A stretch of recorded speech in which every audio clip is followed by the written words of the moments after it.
I think we are live. 92% sure that we're good to go. This is the first time doing a live using Ecamm with a guest, and so this could backfire terribly. But it looks like we're good. I just can't use BeLive anymore. I can't stand it. It's so crappy. If anybody knows anybody at BeLive, I apologize, but like that's all they've done for 2 or 3 years is Facebook Live, and you think they would build a platform that actually streams in 1080 and like is reliable and stable, and none of that exists. So it looks like we're good. If you guys can hear and see Josh and I, Josh isn't talking right now, so you just got to see Josh. But if you can hear me and see me, just let us know below. This is the first. I know last week or 2 weeks ago, we had a live on here that was in this slot. That was kind of the first Unicorn Weekly update. But that was really just a kind of pre-scheduled live before we decided to do this new format. So Josh is officially the first guest on this new little show. It's not a podcast. I don't know what we're going to call it, what it actually is, because we're not going to put it on podcast or any of that. But basically, Josh is here to sit down and chat about things beyond just marketing, right? Because I think everyone here is a marketer, is a business owner. But at the end of the day, we're all people, and every person has different things they're interested in, right? Whether it's the economy, whether it's politics, and a lot of those things impact what you're doing as a business owner. So we're going to have a pretty interesting discussion. We're going to see where it takes us. There's no pre-scripted questions, nothing like that. The only thing we did do was send Josh an application to basically say what topics are off limits. That was really the only thing we sent to prepare anybody in the coming weeks. And we have, in the coming weeks, we have Ezra Firestone, Tim Bird, Deepesh Mandeli, but a lot of great people coming on. And that's the only thing we asked them. It's like, hey, if you don't want to talk about religion or politics or the economy or things like that, let us know. We want to talk about it. But if not, we're talking about it all. Or we can just talk about Yorkies. Josh just showed me his Yorkie. I got the Yorkie here. So we can just talk for an hour about Yorkies. But what we're going to start about is this little thing right here. The Snow teeth whitening system. Josh didn't upgrade my system to the $10,000 one, which I'm a little upset about. I got the regular one. He's got the bedazzled one. Let me just start off with this, man. Like, why aren't more people doing what you're doing? And what I mean by that specifically is, I got this in the mail, and it came with custom tissue paper. It came in a beautiful Apple-like box. It came with a container in this. I opened it, and I was immediately, before I even looked at the product, I knew this is going to be a high quality, amazing product. And the same thing's true with, we're subscribed to Quip for toothbrushes, Not Pot for CBD. There's a range of products that we get, our away luggage, that you get it, and it's just stunning. You know it's going to be a great product before you even look at the product. But most people in our space, they're drop shipping, they're doing print on demand, and they're not investing anything into the packaging, the brand, and the customer experience. Like, where do you think that disconnect is of why people aren't doing what Snow's doing? I think that it's easy to look at whether it be Shopify or whatever your CRM is, look at customers as an order number. And what I try to remind myself every day, so every day, actually right before this call here with you, I take an hour to an hour and a half of calls. So I route one of so we added a 1-800 number 24-hour line to our website. So over 1 million people see that phone number every single month. And we just filmed our nationwide commercial and infomercial that's going live. I was just in Lake Mary, Florida, filming that with the My Pillow guys.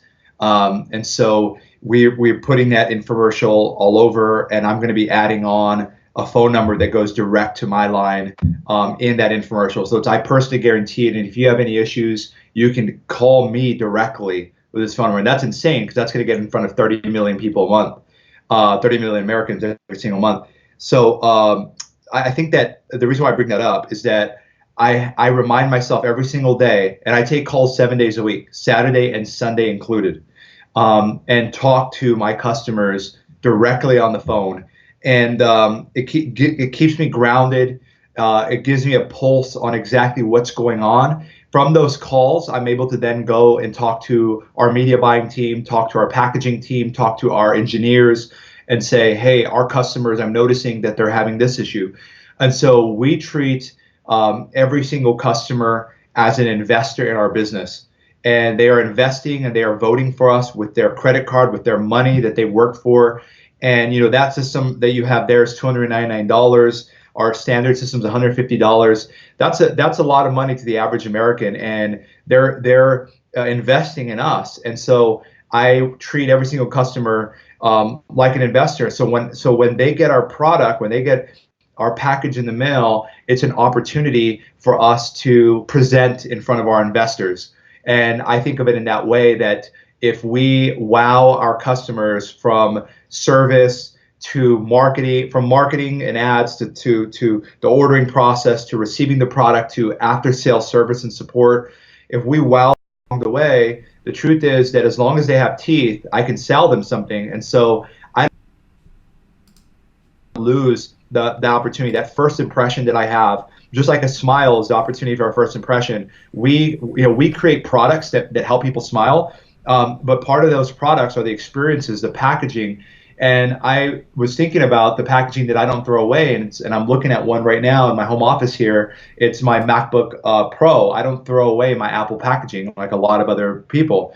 And I said, why is it that I hold on to my Apple packaging and I throw everything else away? And then I thought about, if we truly are the Apple of oral care, why don't we have packaging to match that? And we found that our return rates went down, our satisfaction went up.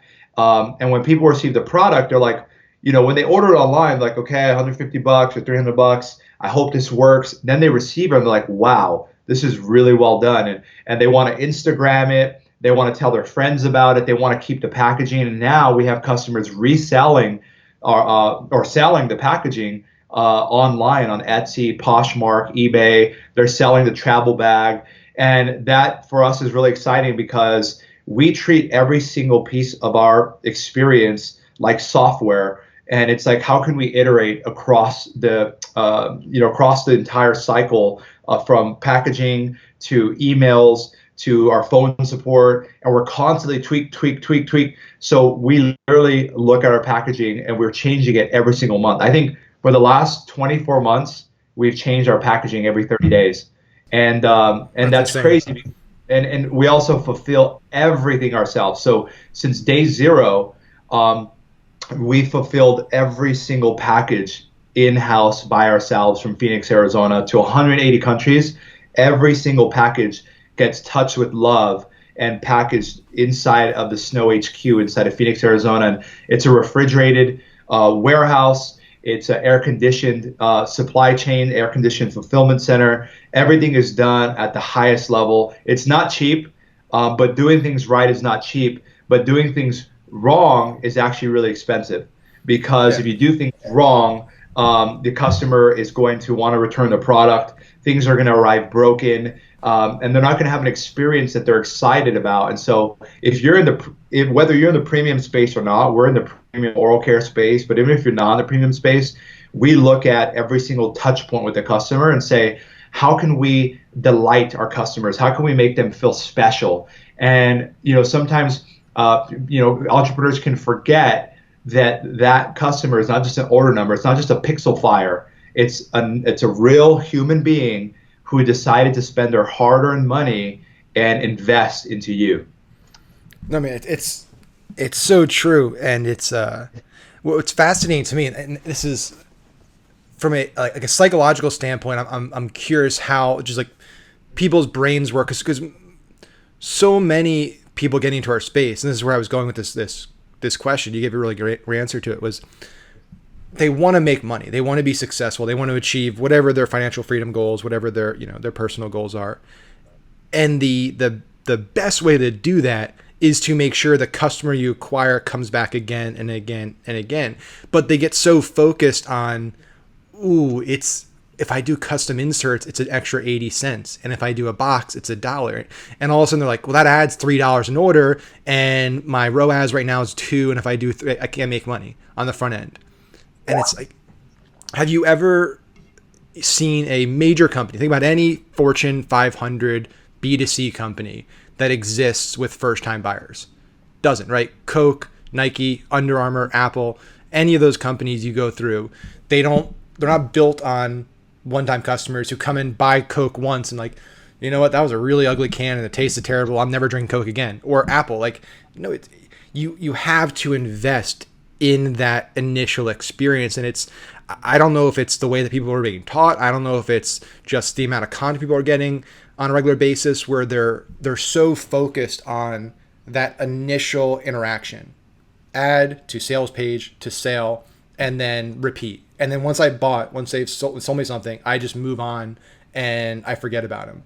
And it drives me crazy because you see these questions again and again and again when I'm doing audits or Q&A sessions, and it's the same questions over and over again. It's like, well, what are you doing with your customer? What's your lifetime value? I don't know. I'm not doing anything. It's like that's your problem. You don't have whether you use 6 ad sets or 10 ad sets or 3 ad sets or use manual bidding or auto bidding, none of that matters if you have this, if you have a incredible experience, if you have customers that are sharing your product virally everywhere whenever they get the product. Like that is, I don't know why that message is not sticking with people.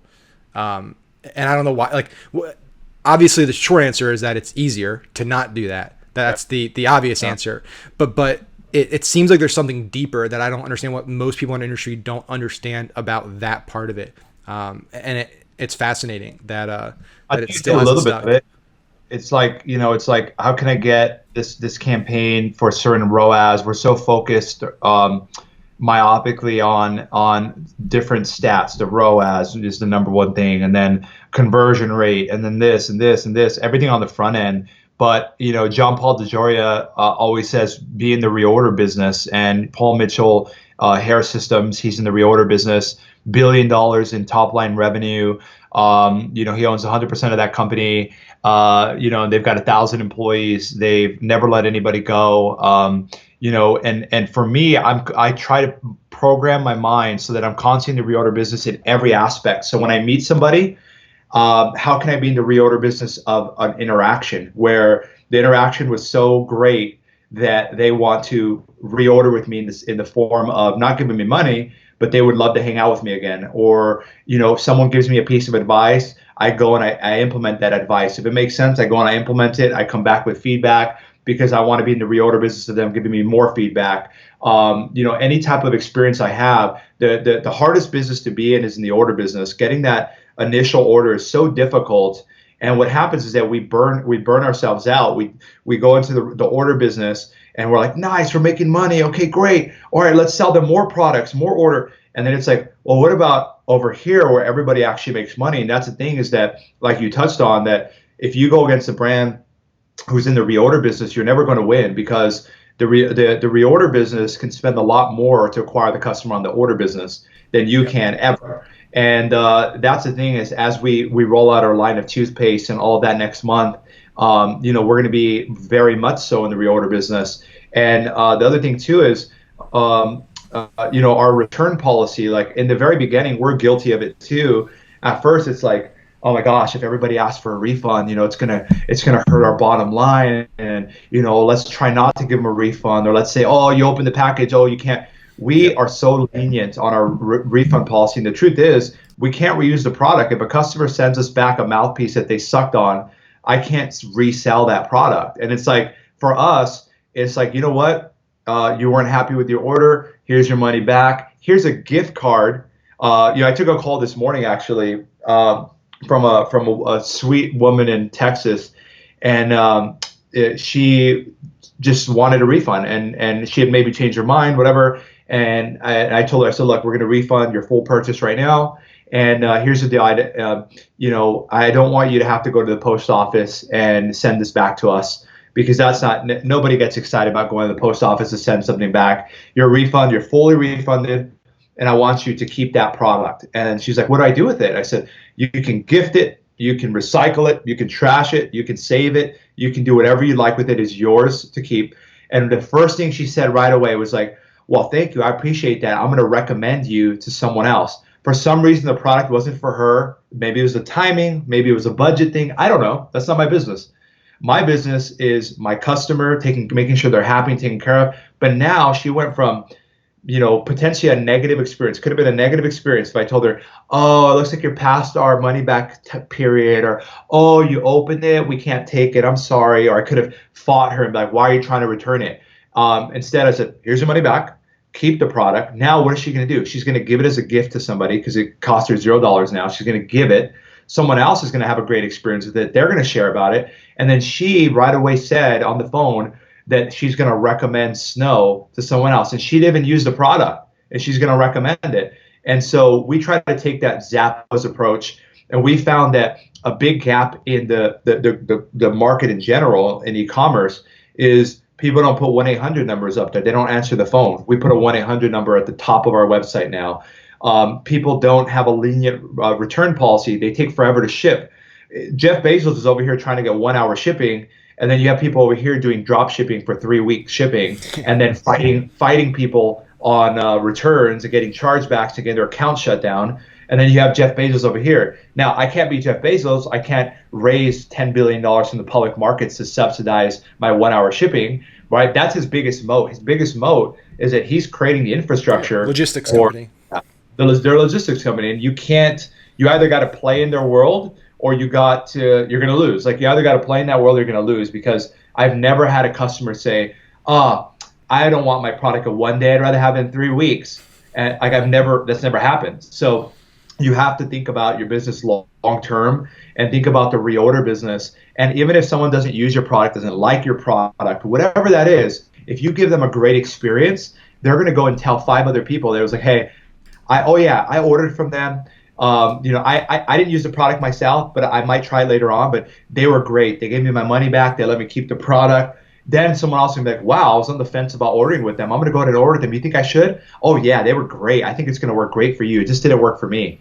All of a sudden, you got these champions. If you do that 100,000 customers at a time over a 10-year period, you've got 1 million champions who are in your army who, whether they like your product or not, are going to recommend your brand. And that's what's called goodwill. And goodwill is something that I'm chasing in business, because even if I broke even, if you could bring me 1 million customers the next 12 months and I broke even, but I had an opportunity to treat those people really well and give them an experience, when I launch the next product or the next product or the next product under that brand, they're 10 times more likely to try it out because they had a good experience with us. And so for me, that's the way I look at it. I look at break even. How can we break even? How can we get in front of as many people as possible? How can we give them such a great experience that they'll tell their friends about it, or they'll at least want to come back? And if you do that for 10 years and you never make $1, but you stay in business and you break even, all of a sudden you cross the chasm, and all of a sudden you don't have to advertise anymore, because people just trust your brand. They had a great experience with you. They have a sister or a mother or a girlfriend or a wife who had a great experience with you, and everyone's talking about you in a good way. That is the way that I do business. And the thing is, people want to eat the fruit the day they plant the seed. And for me, I'm all about planting a lot of seeds, 1 million seeds, watering each one, making sure they're getting sunlight, making sure it's part of that servant leadership as an entrepreneur, as a CEO, as a partner, and as someone who is selling you something.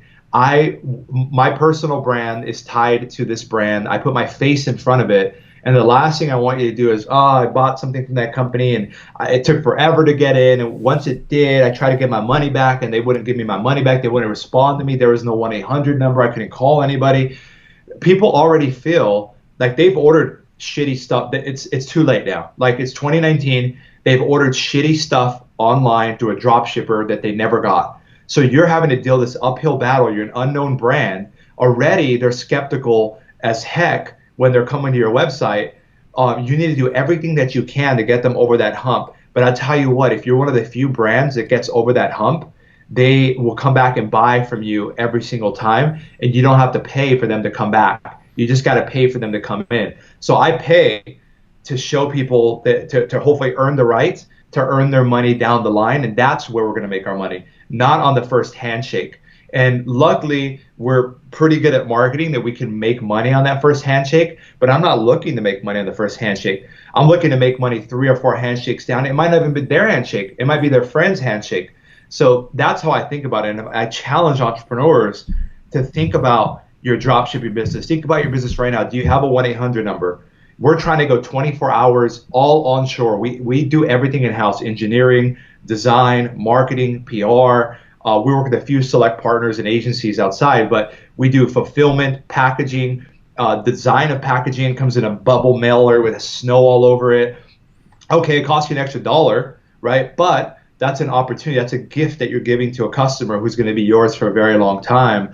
I'm okay with that, and so spend a few more bucks on packaging, spend a few more bucks per customer to treat them well. And I promise you, you'll make that money back on the back end. And just because you're not making it on the front end, people who are focused on the front end only can run a business for 1 to 3 years. It's a good money grab. But if you're trying to build $1 billion business, or it doesn't care, you can build a $1 million business, but you want to be in business for 20 years, you can't do that thinking only here. No, it's so true. There's a lot to unpack there, because it's like there's so many points in that. I think like the phone call thing, right? So I posted, I think a week or two ago, about the founder of Chobani.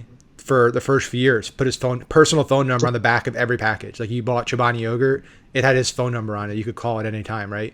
And we're starting to do the same thing now, where like every day I'll call 4 to 8 customers and leads just to check in on, not to sell them anything. There's no agenda there, but just to see like what their experience is like. Even if they haven't bought anything, it's like a free lead magnet. Like, what do you think about it? What can we do better, right? It is. There are so many little easy things that are either just a little bit of time or a little bit of money that have a exponentially greater impact than anything else you can do in terms of wowing that person and getting them to, like you said, become an ambassador for your brand. But like goodwill, this is the other thing. Goodwill's not an intangible, right? It is. You look at the balance sheet of most public companies. You look at Coke, Apple. Like, goodwill is a dollar value associated with that, right. With that on balance sheets. You look at, when Amazon bought Whole Foods, the gap in what Whole Foods is really earning, what they were worth, and what Amazon paid was goodwill, right? That's why if like down the road you decide you want to sell your company, goodwill becomes a big factor, right? It's how happy are customers, how loyal are customers, how strong is your brand. And so that's something I wanted to just encourage everyone to think about, is like, don't just think about this intangible goodwill thing where, I got happy customers, but it's not going to make you money. No, it's, you decide to sell your company down the road, or you just want to keep growing organically. Like, it's going to make you money. And again, that's the X factor. That's the differentiator between the 95% of drop shippers, people doing print on demand, that are not going to be in business a year from now or 5 years from now, and the 30% of businesses that'll still be around in 10 years from now, which is the stat. 70% of businesses don't exist 10 years after founding, which is crazy. So this is like just a similar question in the same vein of snow, but I don't think I've ever, we've hung out a good amount. I don't think I've ever heard the story. And if you've told the story before, I apologize, but I still think it's interesting.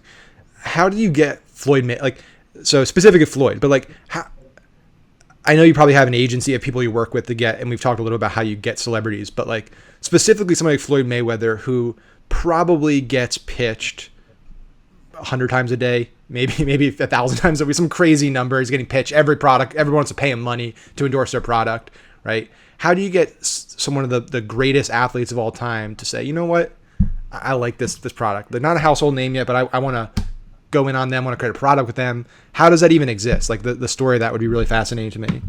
Yeah, I mean, that's a good question.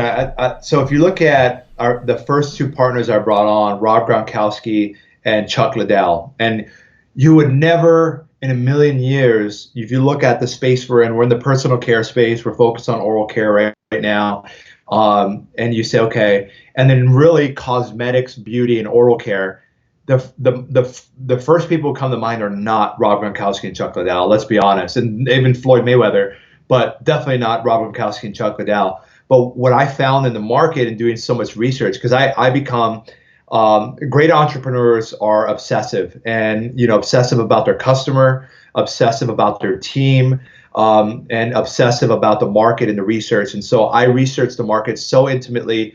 I literally have Google alerts on every freaking keyword in our business, every competitor in our business, everything. And so I'm reading 2 to 3 hours a day, everywhere that I am, anything that comes out. And so I read everything I could. And I found that it was like 20 to 23% of the buyers were men. And I'm like, men and women have teeth. they both can benefit from a more confident smile. Why is it that 80% of the buyers are women? And I said, okay, maybe men feel that it's feminine to whiten your teeth, or that it's not necessary. So when you look at Rob Gronkowski, Chuck Liddell, and Floyd Mayweather, they all use mouthpieces, to fight, to make millions of dollars, right? And this mouthpiece happens to give you a more confident smile. And so it broke the barrier psychologically of it's not girly or feminine to whiten your teeth. It's actually cool because Floyd Mayweather does it, because Rob Gronkowski does it. And so we still do all of our celebrity stuff we do in-house. So we interface with agencies that have the A-list celebrities, sure. But with the very early on, Rob Gronkowski and Chuck Liddell joined when I think we had hit our first $1 million in sales. So still a very, very small company. It was me and maybe 2 or 3 other people.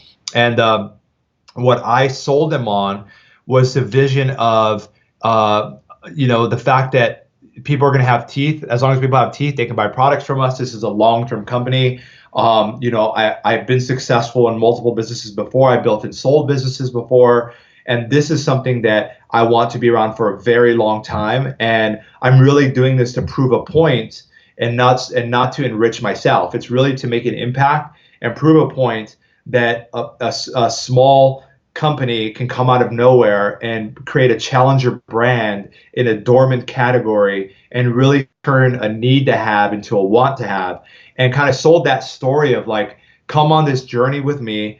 I'm not asking any money from you. I'm going to be very respectful of your time. I'll never need more than 30 minutes a quarter of your time. And you're going to earn equity in this business, and you're going to get checks for the rest of your life and maybe even your kids' life. For as long as people have teeth, they're going to want to buy Snow. And so all of a sudden it's like, oh, this isn't like a trendy one-off thing. This isn't like a restaurant deal that's really risky. This is something that's pretty secure. And this guy's really on a mission. So that's the first part, is selling them on the vision and treating any celebrity we work with like a business partner, like an investor, showing them the forecast, showing them the market, the potential. And so, I drip feed on our celebrities how big the oral care market is, how big of a lead that we have, the products we're coming out with, other celebrities we work with, and it starts to snowball. But in the very beginning, it's mostly heart, it's mostly vision, it's mostly a little bit of traction, it's mostly showing what I've done before. Just like you're pitching to an investor who's going to put the first round of money into your business, you've got to show them why you're not going to give up, how you're going to be able to protect their brand, lift their brand up. And really, like this collaboration we did initially for 2 Chainz with the show that's coming out with GQ and Vice, is like, look at this product and realize that this is the Rolls Royce of teeth whitening. And all of a sudden the celebrity's like, wow, I want to use this product. Like, I would put this on my vanity because I've got diamonds all over me. I would put this on my vanity. And that's $10,000, right? That one? This is $10,000. Yeah, this is Swarovski crystals and gold. And obviously, we sold a few of these actually already. So we'll keep a small amount of production, but we wanted to create something that was realistic for a multi-millionaire to use. And when they see it, and when you get the celebrity excited about it, like champagne mouthwash, champagne toothpaste for Floyd Mayweather, it's like, that matches my brand. That's something that I would use. That's something that I would endorse. So you've got to have a product that matches the celebrity, even if that means you have to create the product to match the celebrity.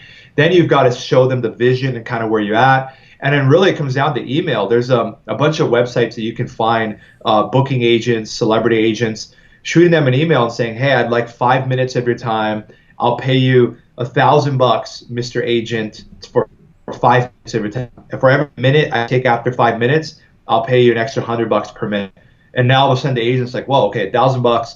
Oh man, sometimes I even send it to PayPal direct to their email, and it's the wrong email on their PayPal account, but at least they get an email saying you receive $1,000 from Josh Snow, 5 minutes, whenever you'd like, in the midnight, 6 in the morning, wherever you want. Let's talk over the next week. Here's $1,000 and $100 for every minute I go over 5 minutes. All I want to do is show you, is first minute, tell you who I am and what I've done. Second minute, who Snow is and what we've done so far. Third minute, why I think that XYZ, Floyd Mayweather, etc. is a good match for us.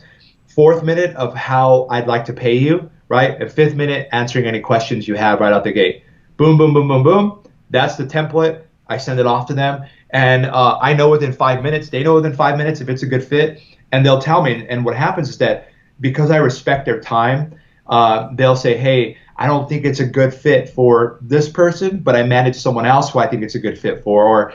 Or send me some product and I'll show it to this celebrity. And if they like it, I'll call you back. And then once they see the packaging, they see the product, I always get a call back. And then we can open the discussion.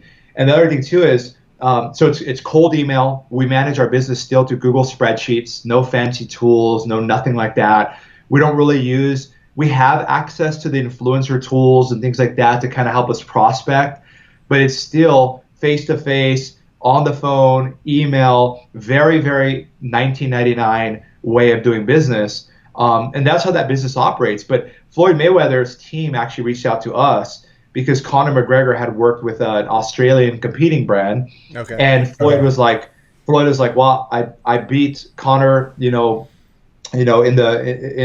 fight, and I make more money than him. I'm worth more money than him, and now I want to beat him in business too. And it's like, where's an American company that has truly the best products where I could one up him again?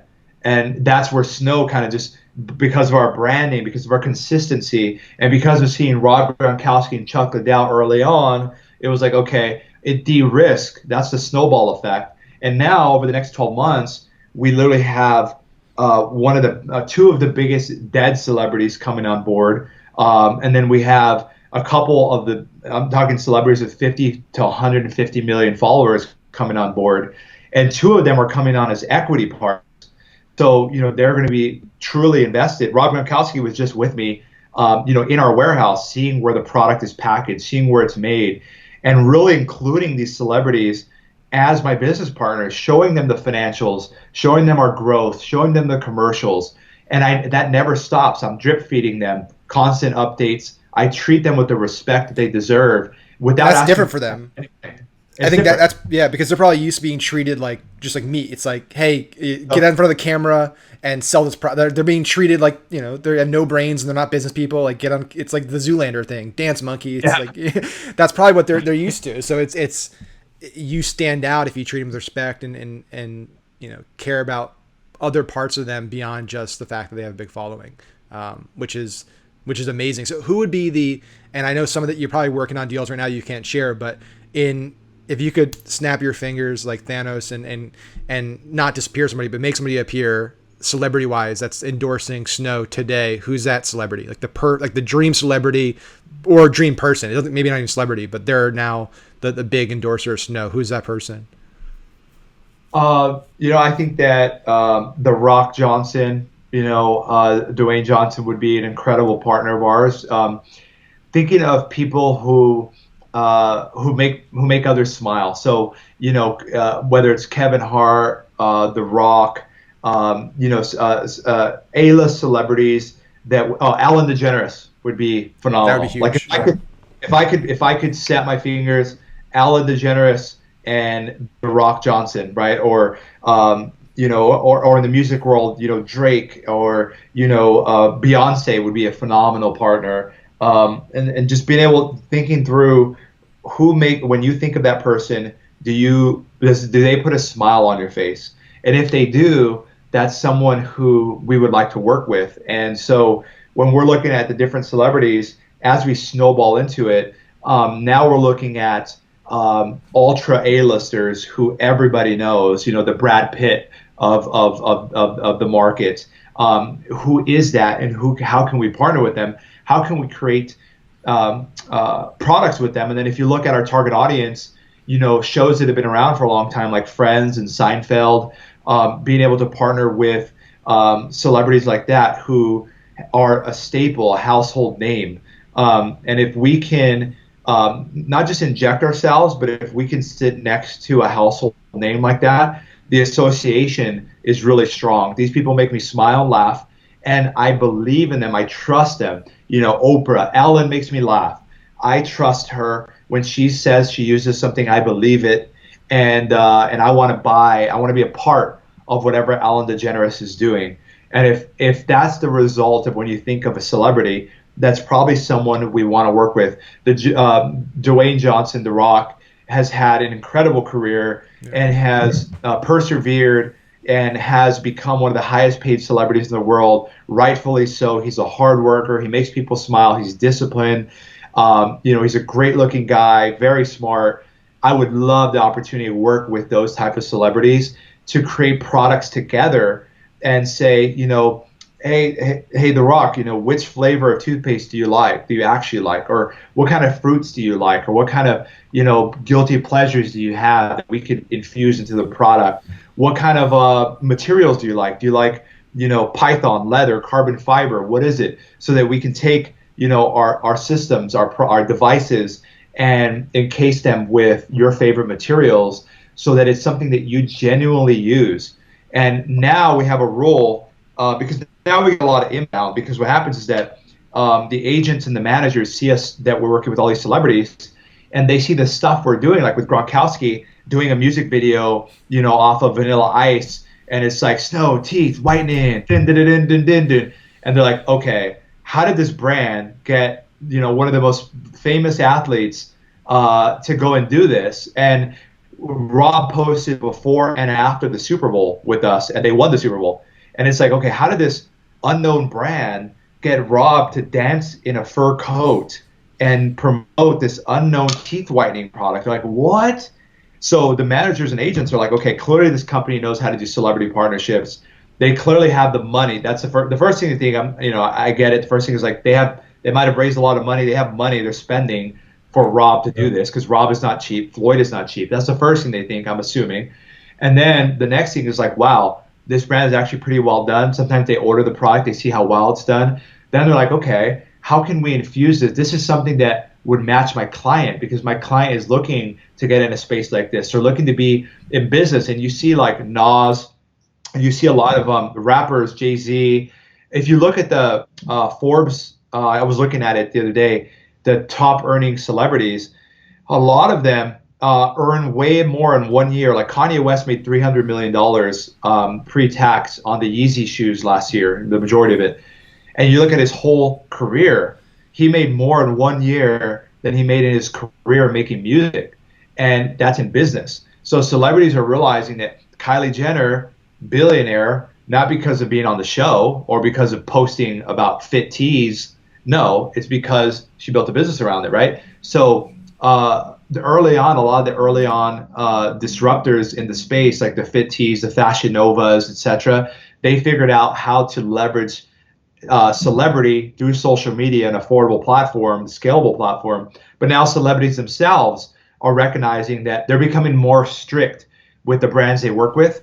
And then we also are becoming more strict with the celebrities we work with, because it's no longer just about getting the attention. It's about getting the right attention. And sometimes that's a polarizing audience. Kim Kardashian has 140 million followers. 40 million of them might be neutral or not like her for one reason or another, but 100 million like her. So we have to choose as a brand, do we take that risk from our brand perspective to get in front of 140 million people, but maybe 40 million will now carry kind of a grudge with us. I don't know. So you have to start thinking about it as a brand and saying, it's not just about getting a celebrity and getting in front of someone. Is this someone we can work with for a long period of time? And that's what we're figuring out as a brand, is like, who makes you smile? Who's going to be around for a while? Who is someone we want to attach our brand to? And the thing too is that it has a ripple effect, because if you work with a couple of the wrong celebrities, now you go try to get the celebrity you really want, and they're like, you work with these people? I don't really like that.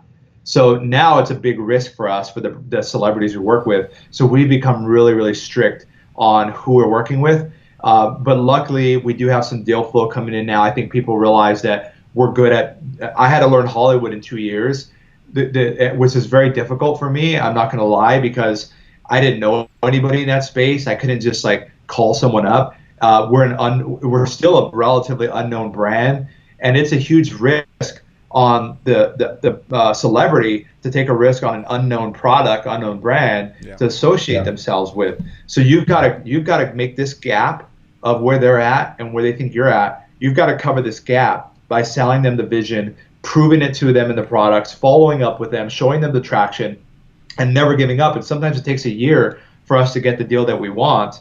But, you know, if it's a deal that we really want, we're not going to give up on it. No, it's huge. And that's, it's funny. I saw a video, you're talking about like getting the right celebrities. It's also like making sure it's the celebrity that's not kind of whoring themselves out and taking every deal. Now you have these apps like Cameo. I just saw I won't name the person's name, but I saw a big person in our space that's running an ad from a well-known entrepreneur, and it's clearly from Cameo, which everyone kind of knows you can spend, you know, a few $100, and it's like, well, is it really valuable if you're paying a few $100 to get a kind of birthday wish, the testimonial, and then using that in your ads and stuff? It's like, you know, it can backfire on you pretty heavily. And that's what's happening in the comments for this person. It's like everyone knows. Well, they're suing people now too. I mean, it's against terms of service. Yeah. Yeah, they're not allowing that anymore. And so now Cameo's cool. I got a from that bagel boss guy that went crazy or whatever, like went viral.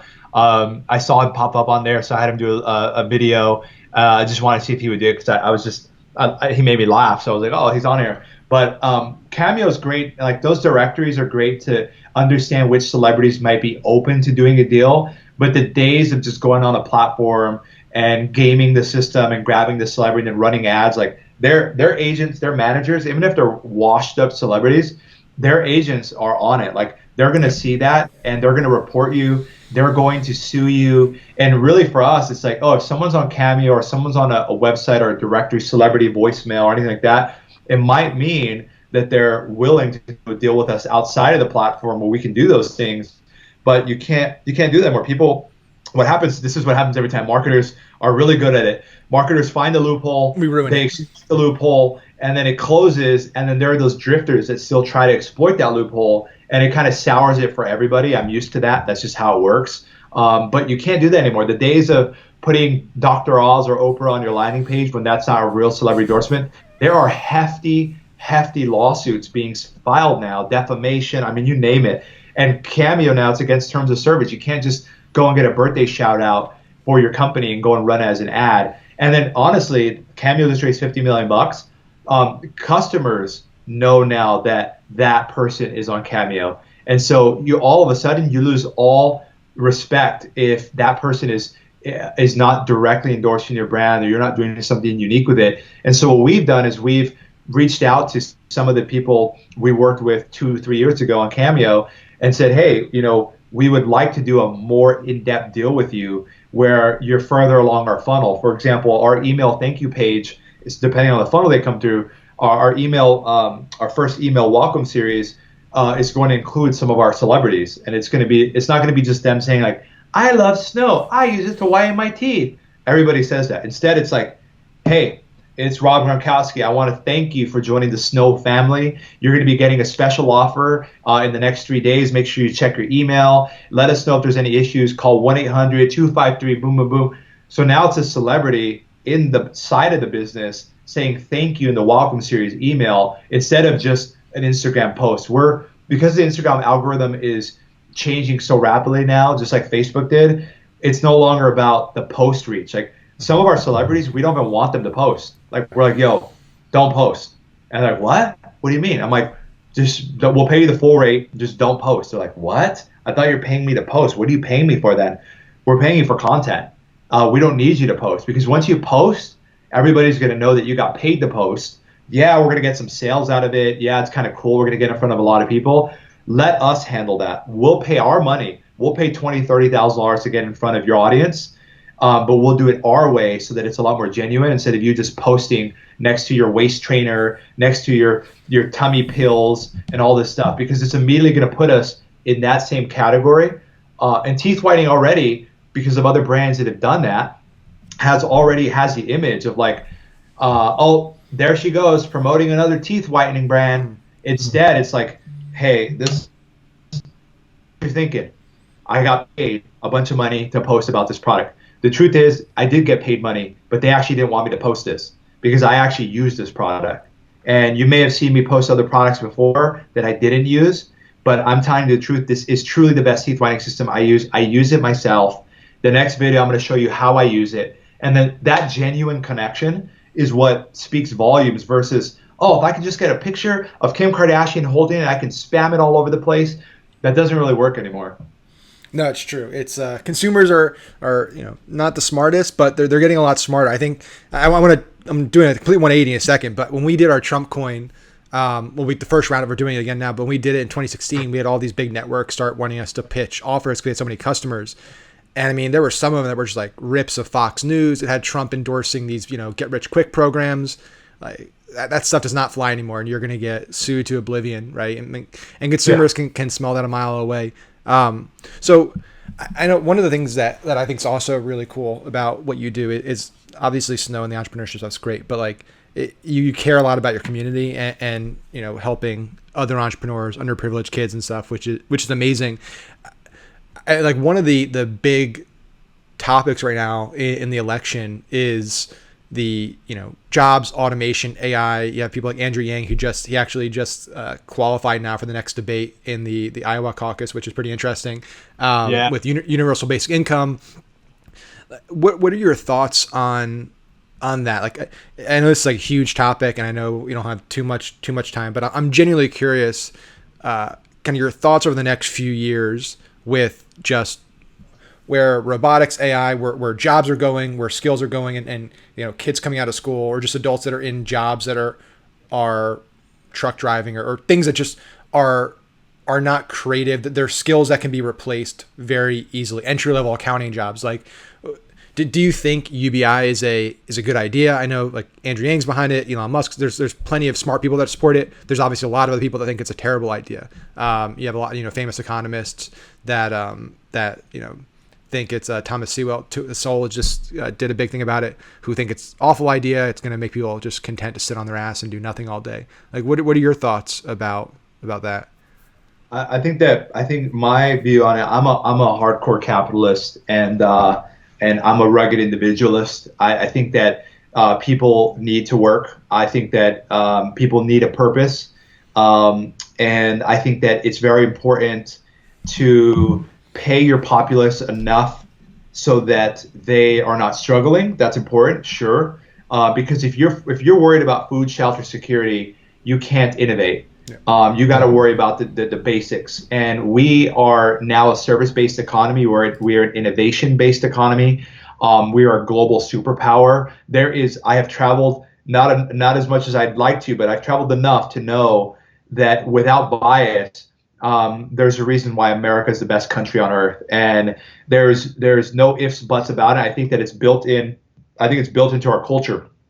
People want to work in this country. People want to create, and the biggest biz op was created by our founding fathers, and it is amazing. I am so amazed by it every day, because the American dream is the biggest biz op ever. And what it results in is a productive society, a productive economy. My dad left Spain. He left an amazing career in Spain to come to America, the only family member to come to America, period. And he didn't have to leave. He wanted to, because he got sick and tired of, at least where he grew up, that if he wanted to do something great, they're like, why do you want to make money? Or like, why do you want to do something more? Like, relax. Like, we take 4 months off for summer, just chill and just this, which again, nothing wrong with that. Family values important. The community, all this stuff is very important. But if you're someone who wants to create something innovative, you want to build a big company, you want to do this, you have to have an environment, an economy that is supportive of that spirit. And I think that it's in the American spirit to want to work hard, to want to create jobs, to want to innovate. There's this championing about it. And you see in Germany with the engineering, like there's this spirit of engineering, of creating the best products, Mercedes-Benz and Porsche. And like, it's like, I want to create great technology. And so with us, I think that the whole thing about UBI and all that, certainly there's people need to work. I mean, that's just the plain and simple, people need to work. My view on it is that not everybody needs to be rich. And I know that's controversial, but certain people don't know what to do. You see it all the time with people that win the lottery, or I don't think that financial literacy is universally understood enough to the point that everybody should be making $500,000 a year. What I found, even in my own family, is some people that make more money, they find ways to spend that money, and a lot of times it's not in a good way. Gambling, drugs, alcohol, partying, whatever it is, whatever. And so again, my thing is, but it's the responsibility, I think, of the people who are able to and willing and able to go that extra mile to make that extra money, or that have that extra money to create innovation. It's not about just throwing money and just throwing it into nonprofits and all this, but creating true innovation that creates more jobs. And I think that as a society, we're moving to higher value work always. Just like my management philosophy for my entire team is always move to higher value work. Don't be worried about someone taking your job security. The truth is, if you're not moving to higher value work, you're putting your job at risk right away, because automation and technology is finding ways to move you to higher value work. So if you're not thinking that way, you're going to get caught in between, and you're not going to learn those skills on the other side. And that's why we launched a Phoenix Coding Academy in Phoenix, Arizona. And the Phoenix Coding Academy is the first school of its type, at least in Arizona. It's a public high school. So students go there for their entire 9th grade, 10th grade, 11th grade, 12th grade, entire high school. And we have 3D printers there, robotics. They learn programming, web design, and then they also take their standard high school stuff, their standard high school tests. So we're taking this and saying, okay, public high school students may not have access to a $5,000 3D printer, but generally this cohort of students is being taught trades, which I think there is right now. There's a big gap in the trades, plumbing and electricians, et cetera, because everybody wants to be a programmer, an entrepreneur. They want to travel and not work a lot. But those craftsman jobs are the ones that are really hard to automate, and they have a lot of staying power. That's the vocation stuff is fascinating to me. I think Rogan was talking about yesterday with Bernie Sanders, right? Like it's going to be really hard for a plumber, like a robot, or I think it was like Andrew Yang on the Shapiro special was talking about, robot coming in to fix your toilet. Like it's a lot of delicate work. You got to change out, pipes and also, but again, it's not sexy. And I guess this was going to my next question was like, I don't even know how to explain it. Like how socialism has become such a sexy thing, and how it's like a serious campaign issue for major candidates right now in the debates is this idea of socialism. This is my personal belief, and I'd love to hear your thoughts on it. I think people keep talking about income inequality, and there's a lot of issues there, and they're talking more about, is it equality of opportunity or equality of outcome is the big thing. And it's, listen, if you went to college and you majored in a degree that has no jobs, like whether it's literature or something like that, that's fine. Like liberal arts was created initially for wealthy individuals to go, and it literally means in Latin like freedom to study. Like your parents are wealthy, you didn't need to learn a trade, so you go to school just to learn for the sake of learning.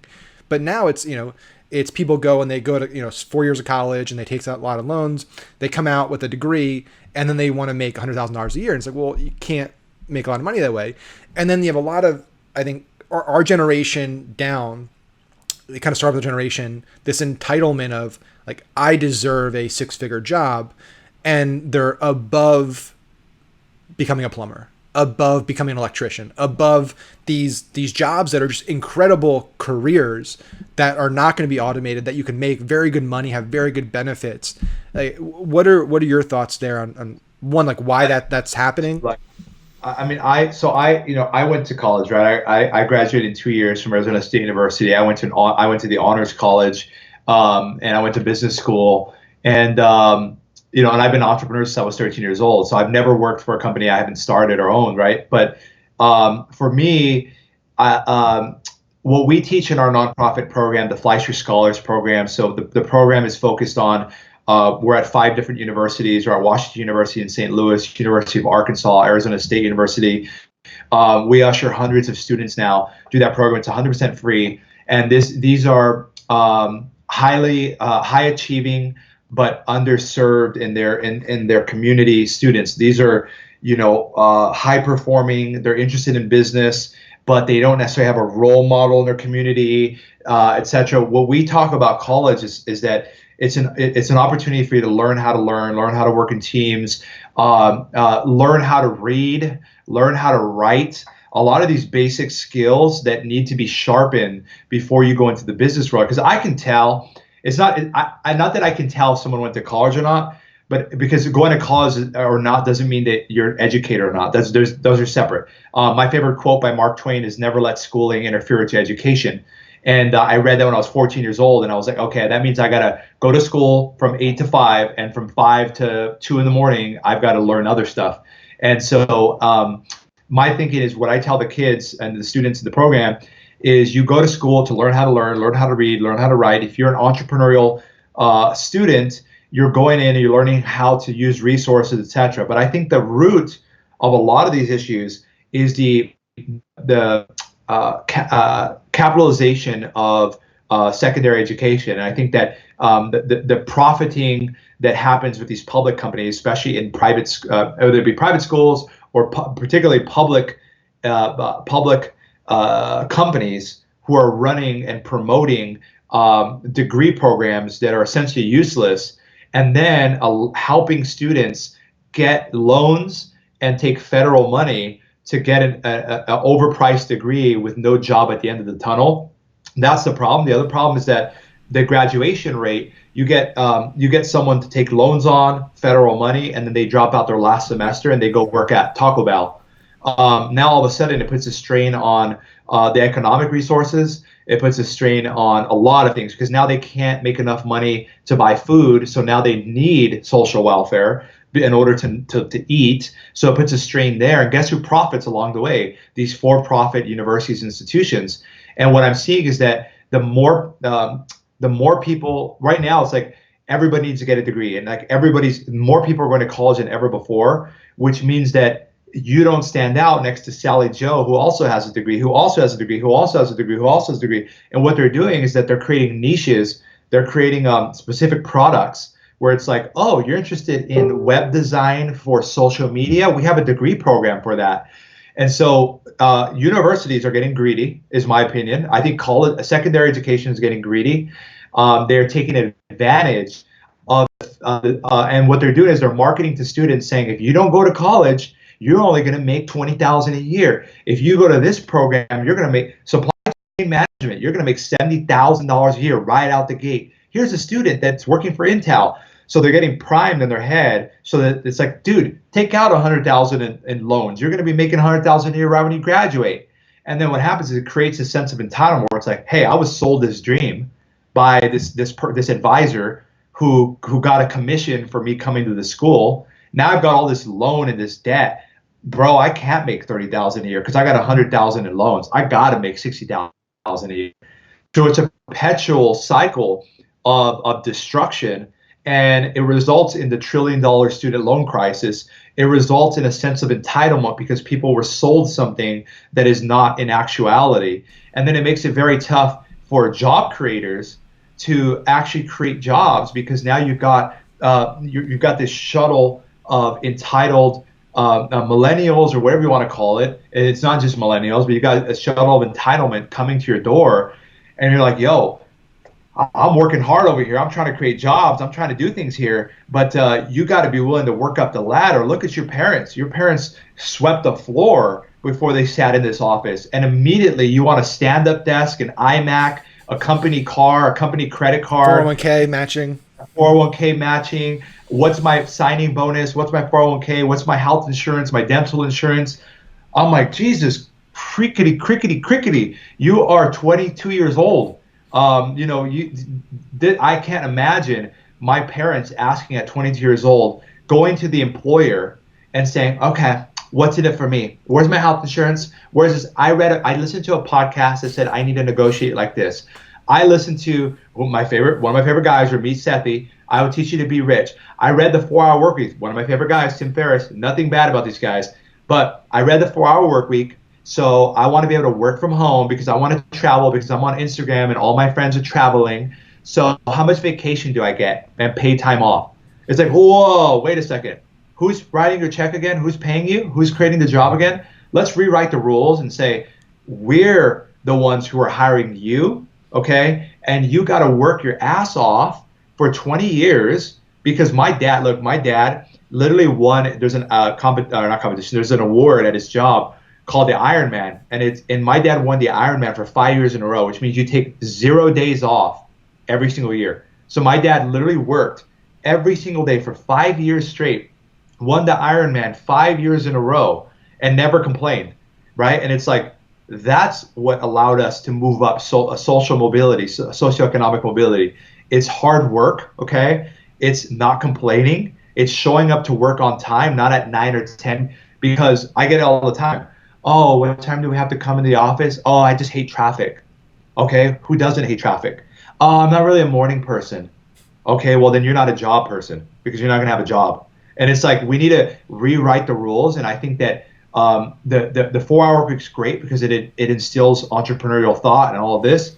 But I'm sorry, you don't get the 4-hour work week. Okay, I'm sorry, you don't get benefits and a full 401k package when you're 21 years old and you came out of school with a random degree that doesn't apply here. I'm sorry that you have a lot of student loan debt. I'm sorry that happened to you. I know. But at the end of the day, we've got a job to fill here. We've got a mission to complete.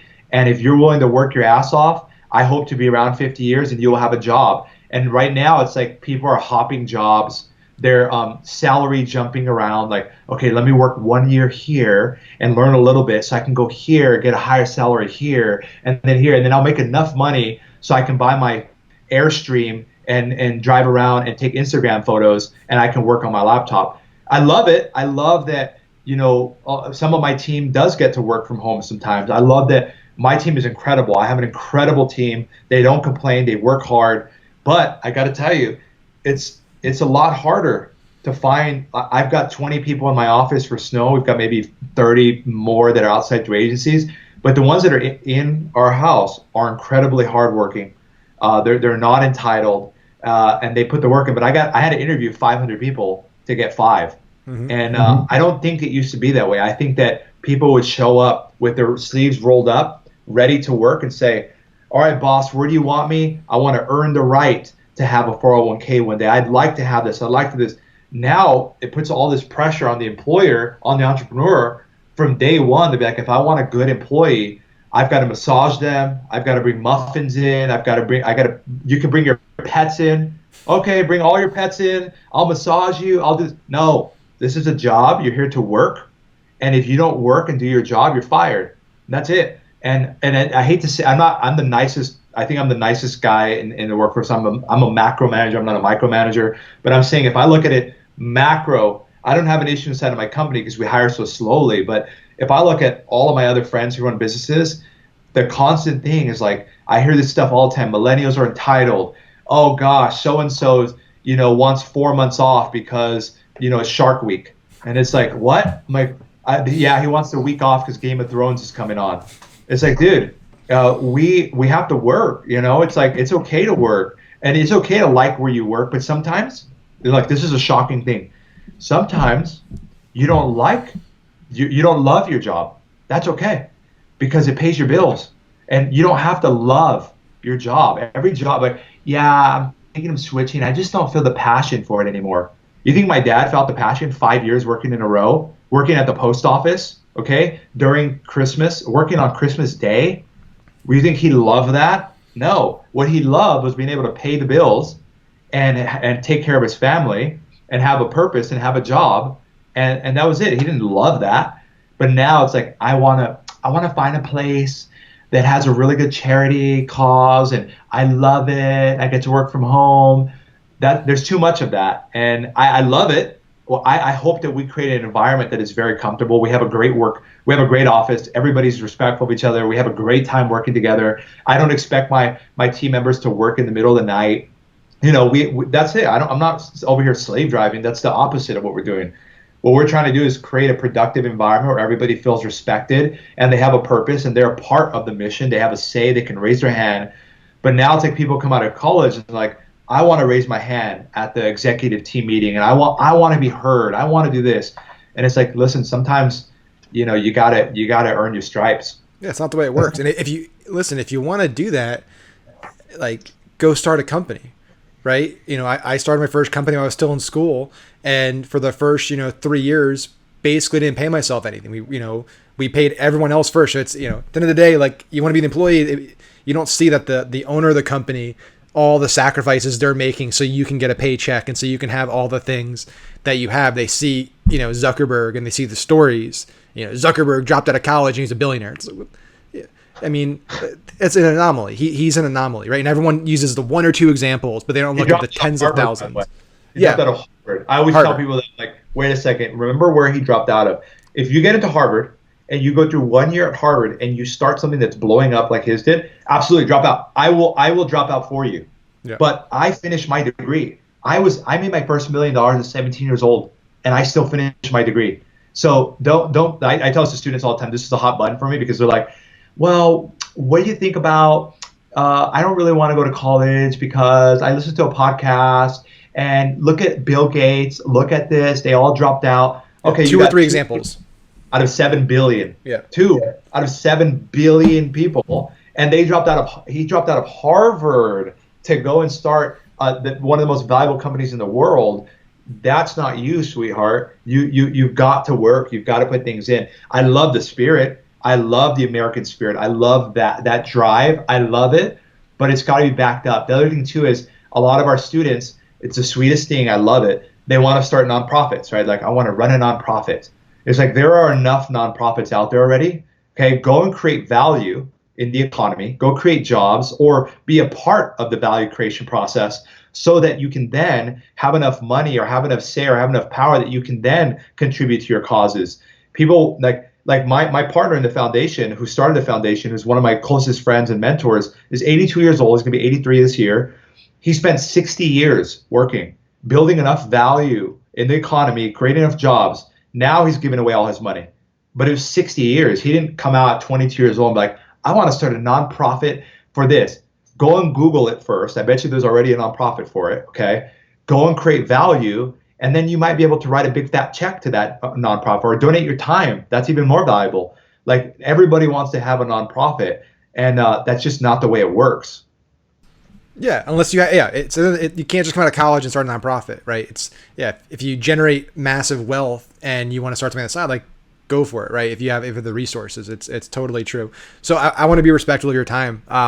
The last question I have, and I think I know the answer to this because I think we've talked about it before, but I'm curious if it's changed since we last spoke about it. Like, 10 years from now, where is Snow a public company? Is it still private? Have you sold it? What's the dream 10 years from now with Snow? Well, I think about it. I think about it a lot, I guess, because I'm constantly living in the future. That's part of my job, right? Part of our job as entrepreneurs is to live in the future. But the way I think about it is, 7 billion people have teeth. We have such a huge head start. We really created a premium oral care space online. We have a lot more products to come out with. That we're coming out with 8 to 10 products next year, and that's just barely chipping away at what our customers are asking us to create. And we have a tiny amount of customers that we could have. And for me, building that community is really exciting. I think that 10 years from now, I hope that we continue our growth, whatever that means. We continue our product development. I hope that we earn the right to become somewhat of a household name, maybe not a full-on household name, but enough where people are like, they see the logo and they're like, oh, I have that product, or I have that toothpaste in there, or oh, I love that flavor, or oh, I have that teeth whitener, or oh, I have this, or I've seen the ads, something like that. We get a little bit of it now, 3 years in, where they're like, oh, I've seen those ads everywhere, or oh, I've seen Gronkowski, I've seen Floyd Mayweather, I saw Miss Universe using that. And that's cool. Like, that's cool. I love that they have a positive thing about it. And what I found that even with people who I meet randomly are like, oh my God, I've been wanting to buy Snow. Is there any discount coming up soon? And it's cool to have a product or a brand that people want and aspire to own. And so whether that means that we're public or private, in a perfect world, we're private. In a perfect world, we are standing by our customers like we are today. We don't lose that startup mentality of creating products, disruptive services. and we are 10 times our size, ideally, at that point. That'd be great. We're international. We're in a lot of stores everywhere you go. At least in America, you're seeing our products somewhere, some shape, somehow. Maybe you're using one of our products, or you've heard of them. I have 50 years, hopefully, of life left. That if that means that this is a company I get to run for 50 years, that's a huge privilege. Very few companies have been around 5 years, from the time they start. To be around 20 years from now, 10 years from now, would be a huge blessing, a huge honor to be able to run a company that has been growing for 10 years straight, or 13 years, I guess, at that point.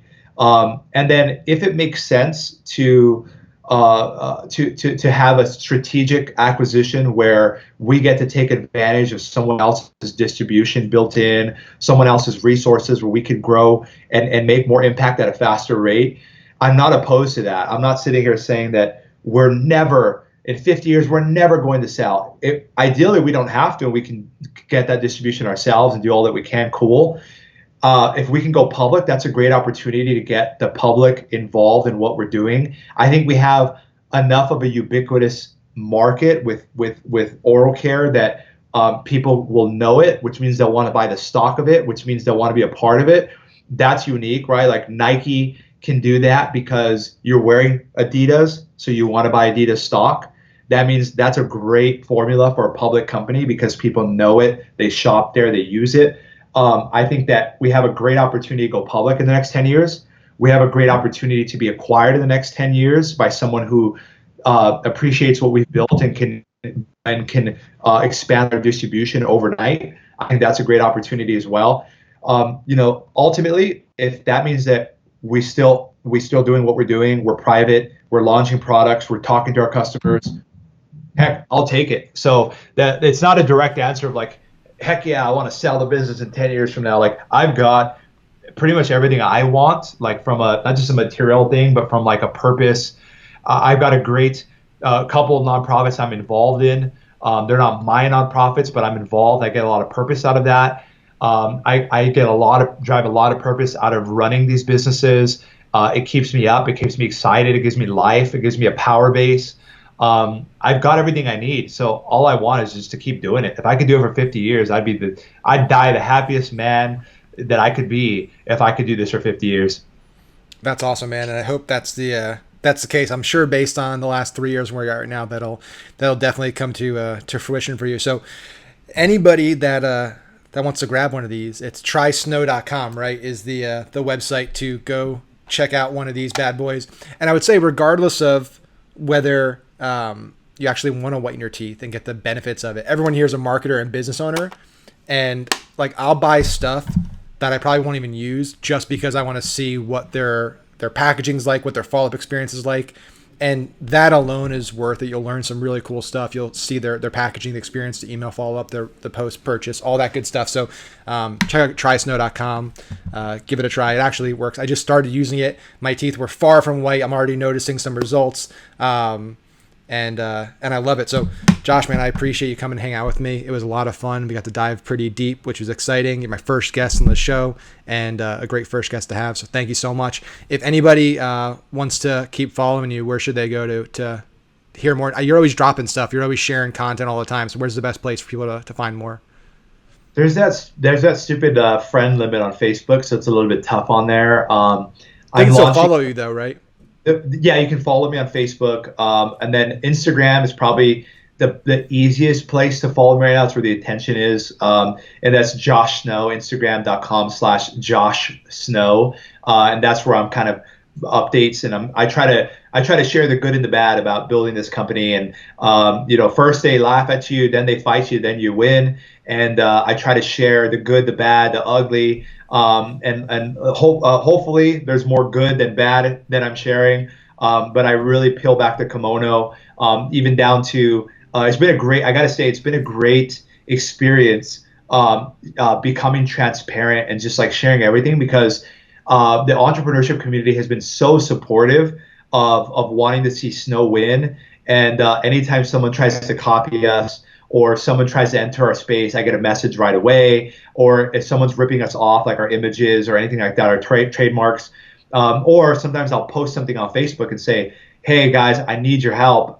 Someone's ripping us off. That just Within happened, 5 right? to 10 minutes, it just happened. Yeah. Was it last week or 2 weeks ago? Someone was ripping off our celebrity images on their page, and I posted about it. Within 2 hours, the website was taken down, and that was awesome. It's cool because people are part of this story now, and they I think that people want to see Snow win because it means that the little guy can win, and that means that they can win too. And that's exactly why I'm doing this, is to show other people. It's not to show off, but it's to show what is possible if you think a little bit longer term, think bigger. And I'm gonna put my balls on the table. I'm gonna go to bat for the little entrepreneur. I'm doing that every single day, like you are, like a lot of us are, to show others that, hey, you guys can do this too. Like, we can do this as a community. And it's been awesome to be able to say, hey, does anyone know a buyer at Walmart? Or does anyone know who owns this website? Or, hey, someone's ripping us off. Or, hey, this is happening.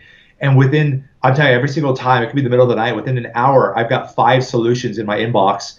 And I don't even have that huge of a following. So it's really exciting and I'm really appreciative of the help and the support I get from the community. So if you're interested in seeing behind the scenes of building this business, you can follow me, Instagram.com/Josh Snow, Instagram.com/Snow Teeth Whitening, trysnow.com. I invite you to try our products.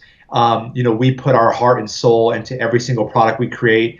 And for any reason you're not happy with the products, we stand right by them. I always say we put our money where your mouth is, and we create products that make you smile. So if you don't smile with a product of ours, we want to talk to you. And if it does, we also want to talk to you. I love it, man. Well, hope you have a great rest of the week. And also, Josh had another Yorkie friend down there. I don't know if he's still there, but we got we'll sign off with the Yorkies. We got a double Yorkie episode today, which is unplanned. I forgot that Josh had his Yorkie. So we got Hokie has a friend right now, right? Cutie. Well, Hokie's got to get her nails done just like that. So next time we talk, Hokie will have some professional looking nails, and we'll see who gets the most thumbs up. But again, man, hope you have a great day. It was a pleasure talking with you as always. Thanks, everyone. Awesome. Yeah. Thanks. Bye.